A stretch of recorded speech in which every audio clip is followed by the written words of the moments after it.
যেদিনে সূর্য ও চন্দ্র উভয়ে তাদের সর্বোচ্চ উজ্জ্বলতায় থাকে সেই দিনেই সৃষ্টি হয় অক্ষয় তৃতীয়া।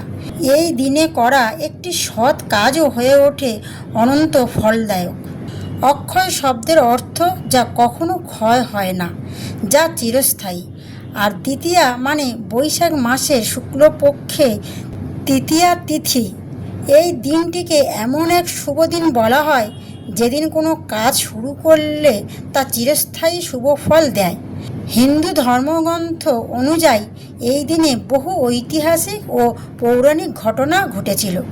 ভগবান পরশুরামের জন্ম, গঙ্গা মর্তে অবতরণ, মহাভারত রচনার সূচনা, কুবেরের দেবতা ধন সম্পদ লাভ।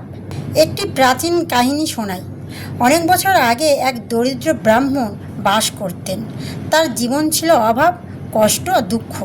একদিন তিনি এক ঋষির কাছে জানতে পারেন অক্ষয় তৃতীয়ার মাহাত্ম্যের সম্পর্ক।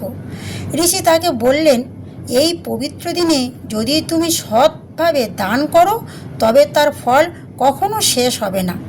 ব্রাহ্মণটি নিজের কাছে থাকা অল্প কিছু চাল দান করেন, কিন্তু তার মনে ছিল গভীর ভক্তি ও নিষ্ঠা। তারপর যা ঘটল তা একেবারেই অলৌকিক। পরের জন্মে তিনি এক ধনী রাজা হিসেবে জন্ম নেন, যার ধন সম্পদ কখনো শেষ হয়নি।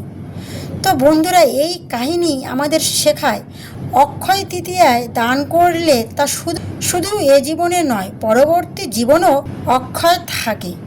তো এই দিনে কি কি করলে শুভ ফল পাওয়া যায় শুনে নিই। গরিবদের দান করা, গঙ্গায় স্নান, পবিত্র নদীতে স্নান, ভগবান বিষ্ণু ও লক্ষ্মীর পূজা, নতুন কাজ বা ব্যবসা শুরু করা, স্বর্ণ কেনা শুভ প্রতীক হিসেবে।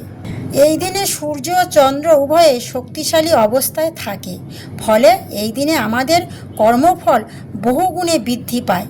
যদি আপনি সৎ কাজ করেন তার ফল অক্ষয় হবে, আর যদি অসৎ কাজ করেন তার ফল থেকে যাবে দীর্ঘদিন। অক্ষয় তৃতীয়া এক ফোঁটা দান সাগরের সমান ফল দেয়। এই দিনে উচ্চারিত প্রতিটি ঈশ্বরের নাম হাজার গুণ শক্তি পায়। অক্ষয় তৃতীয়া শুধু সম্পদ নয়, এটি আত্মার সমৃদ্ধির দিন। যে এই দিনে ভগবানের নাম জপ করে তার জীবনে দুঃখ স্থায়ী হয় না।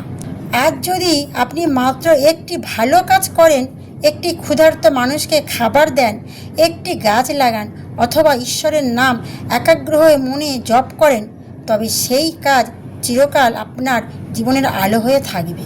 অক্ষয় তৃতীয়া এমন এক দিন যখন আপনার একটি ছোট্ট পদক্ষেপ ভাগ্যকে অনন্ত আশীর্বাদে ভরে দিতে পারে।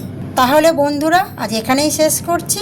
আর গল্পটি যদি তোমাদের ভালো লাগে চ্যানেলটা সাবস্ক্রাইব করবেন আর কমেন্ট করবেন। রাধে রাধে।